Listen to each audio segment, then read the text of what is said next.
தூய்மை பணியாளர்கள் நமக்காக வேலை செய்து கொண்டிருக்கிறார்கள்.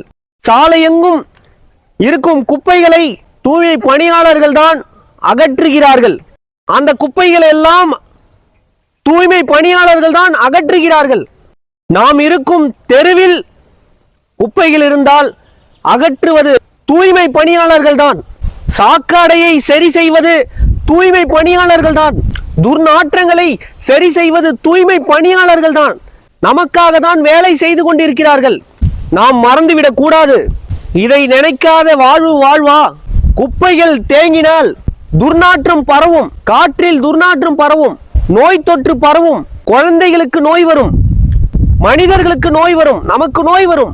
சாக்கடை தேங்கினால் நச்சு கிருமிகள் உருவாகும், கொசுக்கள் உருவாகும். கொசுவால் டெங்கு வரும், மலேரியா வரும், பல நோய்கள் வரும் நமக்கு, குழந்தைகளுக்கு.